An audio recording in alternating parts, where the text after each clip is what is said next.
qu'il ne voyait pas d'arthrose. Oh là, tous deux, puis qui se passe encore? Pépé, dis à ton Pépé qu'il est trop vieux pour venir jouer chez le boulanger. Moi, je ne veux pas m'écouter. Oh, mais faut-moi la paix, Georgette. On n'est pas la première fois qu'il au fait. Il y a 50 ans qu'il fait ça. Ouais, mais il y a 50 ans, j'avais 50 ans de moins. Là, tu vas te faire un tour de rein, on est tout vu d'avant. Puis qu'est-ce qu'il va falloir que je fasse?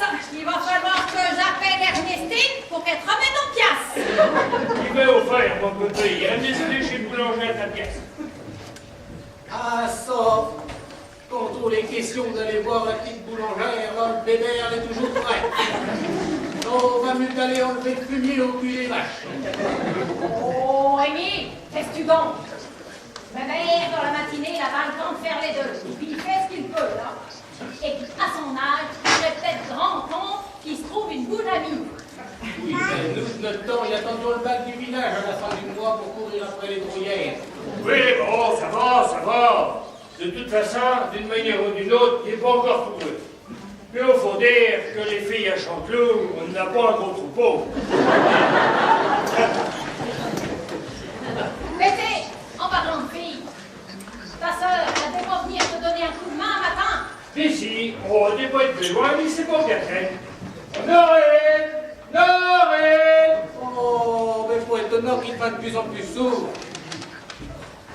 Bonjour, maman. Bonjour, Pépé. Et qui t'a fait pendant tout le temps qu'il met la paille au mouton? J'ai donné le foin aux vaches, j'ai fait la traite, j'ai donné du grain aux poules, j'ai ramassé les œufs et j'ai sorti les chèvres dans le pré du vieux puits. Pourquoi? Oh, mon Dieu, j'échangerais pour un au monde des drouillères. Même pas contre un bon gros producteur. Oh, si t'es bête, Émile. Allez, viens avec moi, faut qu'on aille finir de ton besoin. Il me une madrouillère. Pépé, quand venait, traîne pas chez le boulanger, il y a de boulot qui t'attend, là. Oh, ce qu'il y en est marre, mais ce qu'il y en est marre! Dis, bébé, tu crois que vont vivre encore longtemps, toi, Pépé du Meumé? Oui, on sait rien, moi, cette drôle de question. Puis,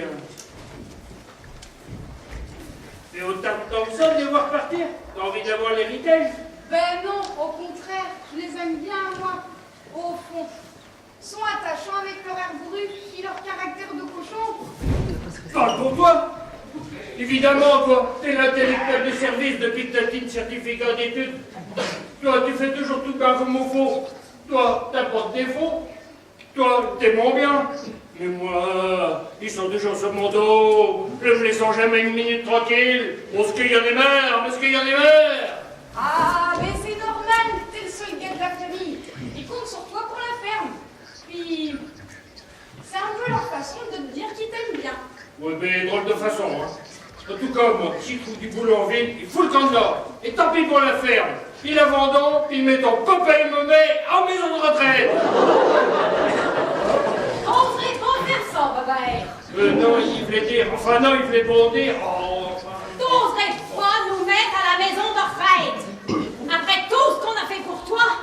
Oh, ben ça, là! Oh, ben ça, là!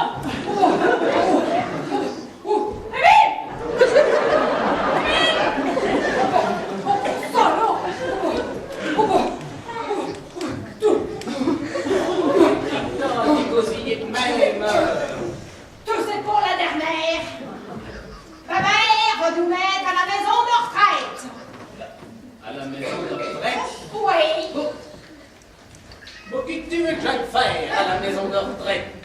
Mais non, mais il veut pas vous y mettre à cette heure. Il disait ça au cas où ils venderions la ferme. Vous faudrait bien une maison.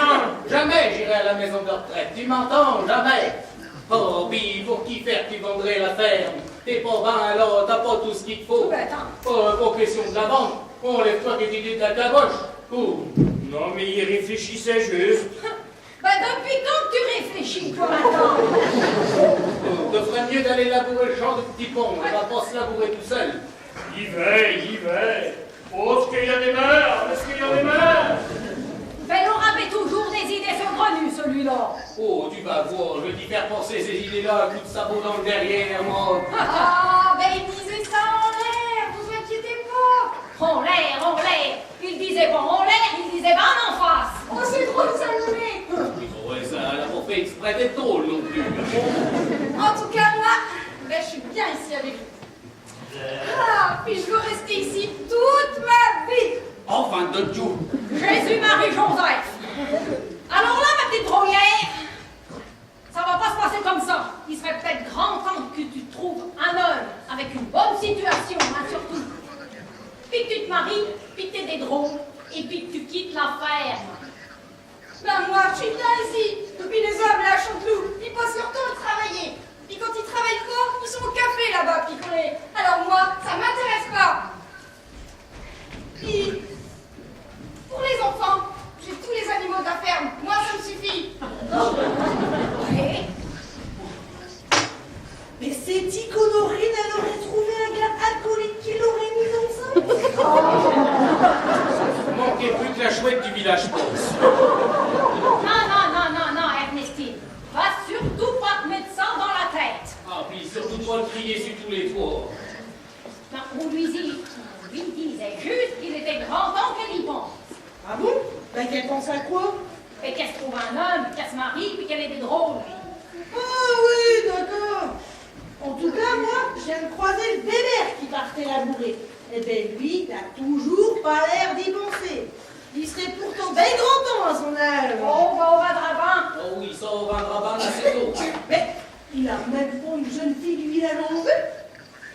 Bon, Ernestine, je suppose que t'es pas venue là pour nous parler de la vie amoureuse de bébé. Ah, au départ, non. Mais maintenant qu'on en parle... Oui, oh non, c'est bon, je suis pas là pour ça. Je suis venu pour chercher nos œufs. Puis, vous avez fait une vache qui est sur le point de véler. Ben, je vais y regarder en même temps. Mais viens avec moi, je vais te la montrer.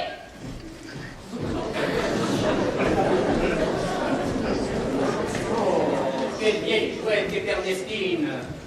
Mais bon, je peux pas la foutre à la porte, elle soigne mieux les animaux que le vétérinaire. En puis surtout, elle me coûte moins cher. Ah, Émile, tu es ici? Je te cherchais. Oh, ben manquez plus que Gustave Beauduchon, notre merveilleux maire, pour me gâcher complètement la journée. Comment que ça va, Gustave? Alors, ta ferme industrielle, ça tourne? Écoute, ça va bien. Depuis que je suis vétérinaire et que j'embauche un gars, j'ai tout le temps pour faire tourner la commune pour voir si tout va bien chez les administrés. Tu te soucies des autres, toi, maintenant, hein, ça c'est nouveau. Mais bon, j'imagine que tu passes pas là juste pour savoir comment je me porte. Non, t'as raison. Je passais pour reparler de ce qu'on a déjà parlé l'autre jour au café. Tu sais, pour ta ferme. Allez pas avant, je t'ai déjà dit l'autre jour. T'as tort, Émile. T'as tort. Les terres se montent à mon prix en ce moment. Ça va pas durer. Et si j'achète la ferme, il me faudra un ouvrier de plus. Je suis prêt à embaucher des verres. Jamais je te vendrai ma ferme, t'entends? Jamais. Sois réaliste, Émile. Tu seras pas toujours sur tes terres. Il y a bien un moment où tu passes en dessous. Les bébés, peu déconner. Tu es incapable de la gérer tout seul quand tu seras plus là. Faut se rendre à l'évidence. Je prends à l'évidence que tu vas sortir de chez moi avant que je t'y sorte à coup de fourche. Bon, je leur passerai. J'en poserai 2 mots au bébés. Ça sera peut-être à notre avis, lui. Bon, alors ça m'étonnerait. Oh, mais mon vieux. Ah, fonte de deux. Il est caché le sac de la charrue. Oh, mais comment ça fait ton compte? Mais les chevaux, ils sont en train de tirer comme des bœufs. Et la charrue, quand je dis dans quelque chose, je peux pas se coller. Tête à droite, c'est venir chercher une pelle pour le déterrer. Mais il va venir pied chez le boulanger, sinon on se fera pas.